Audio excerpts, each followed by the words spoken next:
Question 2. Figure 1 is a poster warning people about the dangers of TB. We can see on the right there, figure 1, with a picture of the lungs and some stats. In 2017, TB was a major infectious killing disease in the world. 10 million people developed TB, 1.6 million people died of TB. So those are the facts there. Let's now have a look at what the question's asking. Calculate the percentage of people dying from TB compared to the number of people developing TB in 2017. And we've got an answer there. Okay, so to do this, we need to calculate a percentage.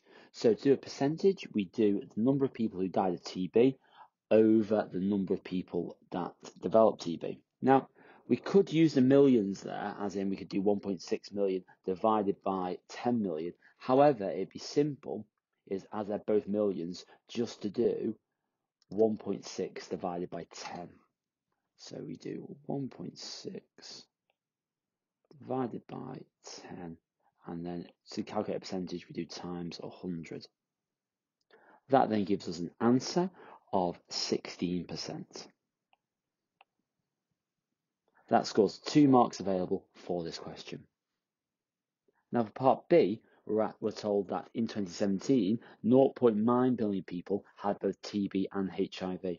This resulted in 0.3 million deaths from TB. We're asked to compare the percentage chance of a person dying from TB if they have both TB and HIV with the answer from A. Give a reason for any difference.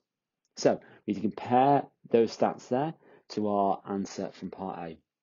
So there's a multiple parts to this question. First of all, we need to calculate what the percentage of people dying if they have both TB and HIV is. That actually comes out as 33.3%.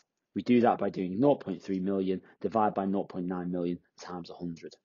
Now clearly that is higher, greater than 16% that we calculated for 2A. So our first mark is for calculating that percentage of people.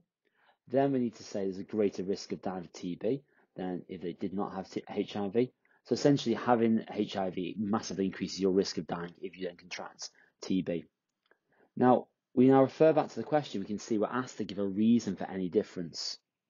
So the reason is because HIV causes the immune system to be weaker, as we know from our revision, and so therefore it makes sense that it would be harder to fight off any TB infection.